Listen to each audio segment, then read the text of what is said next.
Luka 12 turasoma duhere ku murongo wa 16 kugeza ku murongo wa 21. Luka 12 turasoma duhere ku murongo wa 16 kugeza ku murongo wa 21. Ayo majambo aravuga ngo kandi abacira umugani ati habaye umuntu w'umutunzi yaravise itongo rimera cane, yumvira mu mutima wiwe ati ngirante ko ntagiraho nimburira imirima yanje, ariko ndabigenza ndya ndasambura ibigega vyanje nubaka ibindi binini binini, abe ariho nimburira imirima yanje yose n'ibintu vyanje vyose. Nzobwira umutima wanje ndi mutima ufise ibintu vyinshi bizohitira imyaka myinshi, ruhuka urye unywe unezerwe. Maze Imana iramubwira iti wagipfuwe, muri iri joro barakuba ku bugingo bwawe, none ivyo waziganije bizoba ivyande? Umuntu yishingurira niko amera atari umutunzi mu vy'Imana.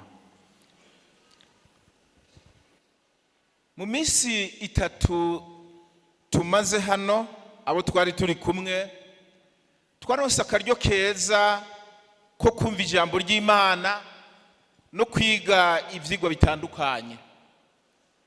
Intumbero kwari kugira ngo umwe wese muri twebwe yikangure akore, kuko igihe cyo kwikangura no gukora ni ikinyene. Mukanya turahava dusozera ikoraniro ryacu. Nizere ko atanumwe mu bamaze iminsi 3 hano atashe uko yaje atakintu cyo kumufasha mu bugingo bwiwe yungutse.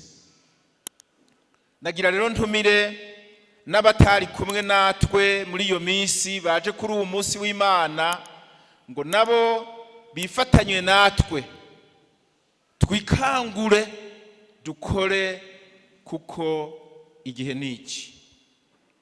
Mu majambo twasomye twabonye umuntu Yesu yamutanze kwa karorero, yari umuntu w'umutunzi cyane.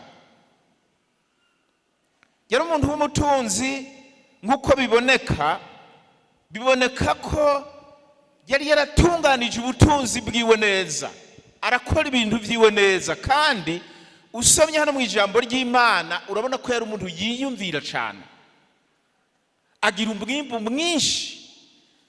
Aravuga ati mbe basha ndabigira gute? Reka nagura ibigega. Yesu yabibasiguriye gutyo kuko iki gihe nta mabanki yari ahari aho umuntu avuga ategeranya ivyo bintu ubijane muri banki. Mugabo yiyumviriye ibintu bikomeye, yarahagurutse arakora. Amaze gukora ibintu yakoze bigenda neza, agira umwimbu mwinshi cyane ukomeye.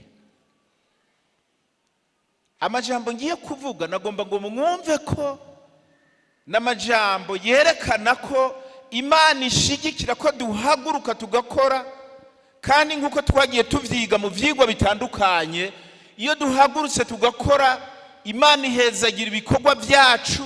Iyo ihezagira ibikorwa vyacu bihesha Imana icubahiro. Ariko ikintu c'agacavu tugiteye ubwoba, Imana yamwise igipfu.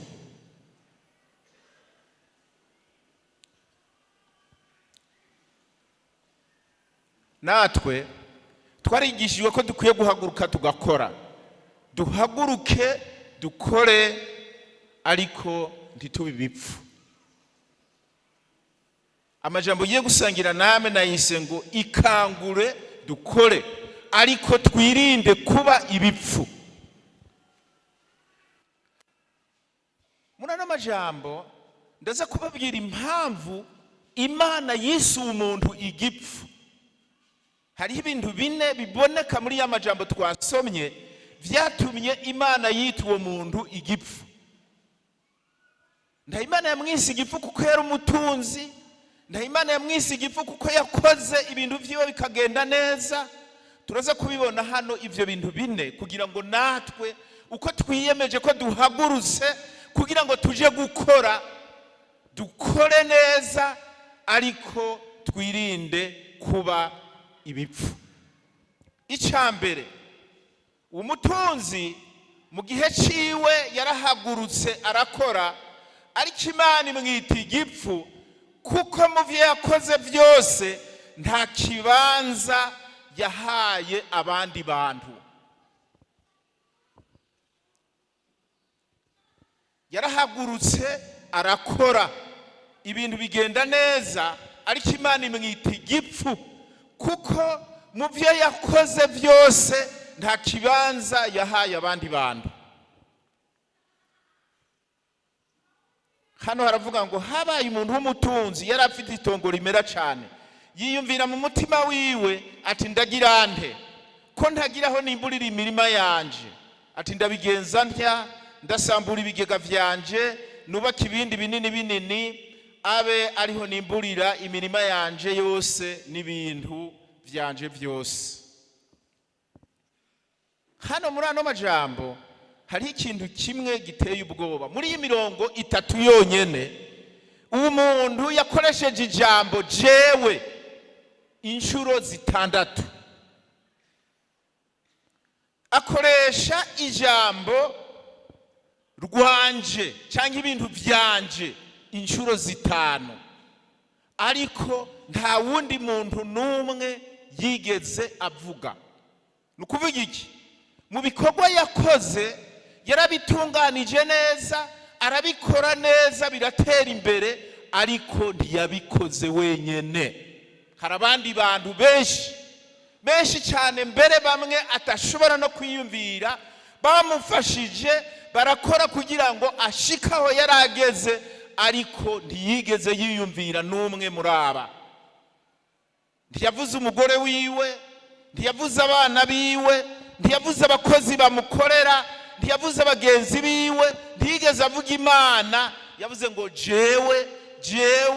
jewe inshuro zitandatu, ibintu vyanje inshuro zitanu, maze Imana imwita igipfu.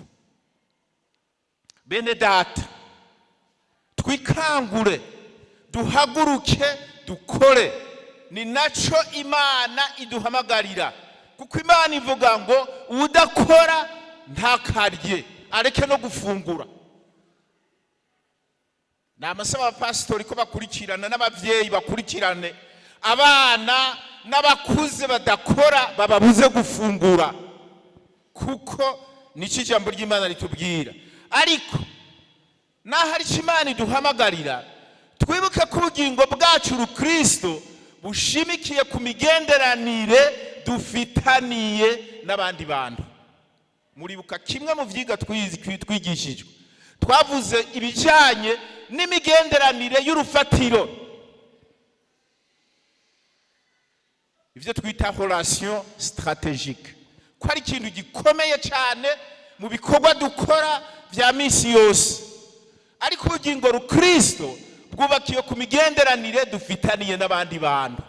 Rimwe na rimwe haraho tuvyirengagiza, ugasanga imitima yacu yagiye mu bindi bintu, imyitwariko yagiye mu bindi bintu, tukigishanya tukamara amasaha menshi turiko dukora ibindi bintu, ariko tukibagira amajambo Yesu yavuze, avuga ngo aje azotubwira ngo nari nshonje ntimwangaburira, nagenda gusa ntimwanyambika, nari ngwaye, nari mwibohero ntimwaza kundaba.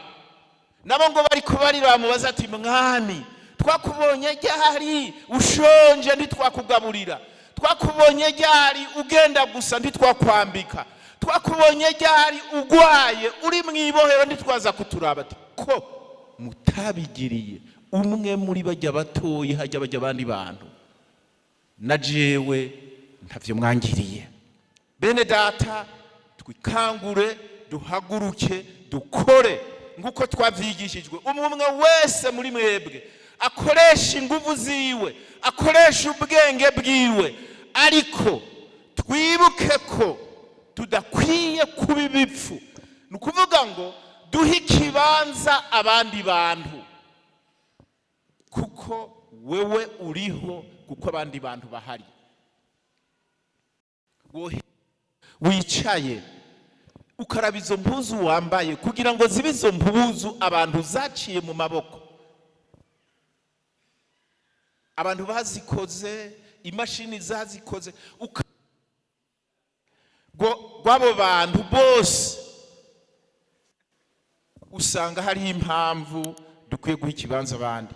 umutunzi igihe ciwe yarahagurutse arakora, ariko Imana imwita igipfu kuko yanse guha ikibanza abandi bantu mu bugingo bwiwe. mu guhaguruka kwacu tugakora, dukore n'inguvu zose, ariko twibuka ko ubugingo bwacu Kristo bwubakiye ku migenderanire dufitaniye n'abandi bantu.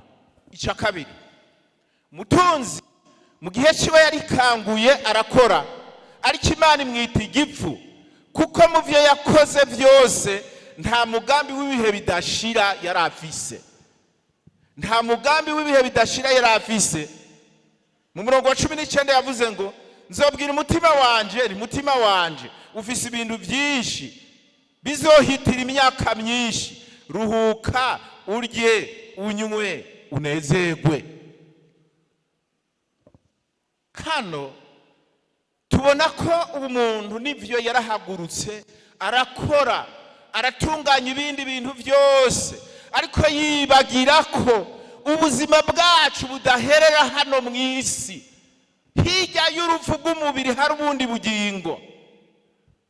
iyo tuvyibagiye, iyo dukoze ibindi bintu byose tukibagira mu migambi yacu gushiramwo ubugingo budashira, mu bugingo budashira tuzobaho gute turenganye hano ku isi ibi bintu byose bimaze guhera? Yobu yabaye umunyabwenge, avuga amajambo akomeye, aravuga ati navuye mu nda ya mama nambaye ubusa, nihagera gusubirayo niko nzosubirayo. muzi ko yari mu batunzi bakomeye, igihe ibintu byiwe byari bimaze guhera byose, yaduhaye icigwa cuko ni ivy'ukuri ibintu dufise hano mu isi, ibintu dukorera hano mu isi biradufitiye ikimazi gikomeye cyane mu ivugabutumwa no mu kubaho, ariko ntibirengana hano mu isi. mu migambi yacu dushiremwo ubugingo budashira. umutunzi yaricaye aribaza, yibaza ko ari uwa mbere mu gutunganya imigambi. kandi mwicaye mugasoma neza yariyumvira cyane, aravuga ati ubutunzi bwanje ndagura ibigega ngire binini binini, hanyuma ibintu byose mbishiremo. ariko yiyumvire ko kazoza kiwe kagarukira hano mu isi. yibaza ko afise ubutunzi buzomubeshaho imyaka myinshi, ariko Imana iramubwira ngo muri iri joro, si kera, ubu munsi nyene ubugingo bwawe urabwako, none ivyo utunze bizoba ivyande. bene data, twikangure dukore, ni naco Imana iduhamagarira. ariko twibuka ko ubugingo bwacu budaherera hano ku isi, twibuke kwitegurira aho tuzoba ibihe bidashira. nitwategura neza aho tuzoba ibihe bidashira, tuzoja kubana n'umwami wacu mu ijuru. ariko nitwamera nk'umutunzi w'igipfu, iherezo ni mu gihano kidashira. ya majambo ngo maze Imana ivugana nawe ibijanye n'ubugingo bwiwe. icya gatatu, umutunzi mu gihe ciwe yarikanguye arakora, ariko Imana imwita igipfu kuko mu byo yakoze byose ntiyarazi uganza ubugingo bwiwe. yarakoze ibintu byiwe bigenda neza, ariko ntiyarazi uganza ubugingo bwiwe. abo twari kumwe ejo muribuka ibibazo bitanu bigize ubuzima bw'umuntu. Igihe cyose ugomba kwama ufitiye inyishu zitomoye, inyishu zihuye n'ijambo ry'Imana. Ndinde urinde wewe, urafise inyishu ihuye n'ijambo ry'Imana. Navuye he? Wewe wavuye he? Urafise inyishu itomoye ihwanye n'iki? Ihwanye n'ijambo ry'Imana. Ivyo bibazo birasaba ko tuvyiyumvira ko hanyuma tukabitangira n'inyishu. Ni kuki ndiho? Kubera iki uriho? Urafise inyishu nziza ihuye n'ijambo ry'Imana y'igituma wewe uriho. Nshoboye iki? Ni biki ushoboye gukora ari navyo bikenewe igihe duhagurutse ngo dukore? Ariko ndiko ndaja hehe? Iherezo ryawe nirihe? Ngo maze Imana iramubwira iti wagipfuwe, muri iri joro barakwaka ubugingo bwawe, none ivyo waziganije bizoba ivyande. Umutunzi w'igipfu yatakaje iki?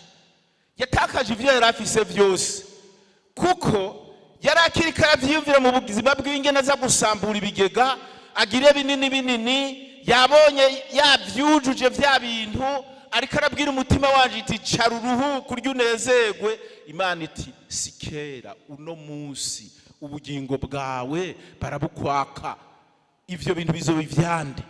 Igihe cyose duhagurutse turiko turakora, tugume tuzirikana ubugingo bwacu ninda buganza. Ubugingo bwacu buri mu maboko yande. Ivyo bidushoboza guca bugufi imbere y'Imana no kumenya ko kubaho tubayeho ku buntu bw'Imana, ko ivyo dukora byose dushobora kubikora kubera ubuntu bw'Imana. Bene data, twikangure dukore, ni nacyo Imana yaduhamagariye. Ariko twibuke ko ubugingo bwacu buri mu maboko y'Imana. Ivyo bizotuma twitaho guca bugufi, twirinde ubwibone no gusuzugura abandi, ariko tugira igihe cyo gushira imbere bagenzi bacu. Twumve ko bagenzi bacu nabo baremwe mu ishusho y'Imana, bafise agaciro nkako dufise, ari abandi Imana iharura ko ari abana bayo. Hanyuma dutahure neza ko ubugingo bwacu buri mu maboko y'Imana. Icya kane ndaca ndangiza. Umutunzi mu gihe ciwe yarahagurutse arakora, ariko Imana imwita igipfu, kuko mu byo yakoze byose yirengagije itunga riruta irindi ryo kwizera Imana no kwakira agakiza mu bugingo bwiwe. Mu murongo wa 21, umuntu yishingurira ni kwamera atari umutunzi mu vy'Imana. Arahiriwe uwo yishingurira, uwo ahaguruka agakora akaronka ibintu, ariko kandi akaba umutunzi mu vy'Imana. Ubutunzi mu vy'Imana buhera mu gikorwa cy'uko twakiriye umwami Yesu tukaba abana b'Imana. Kwakira umwami Yesu niryo tunga rirengeye irindi tunga ryose. Ejo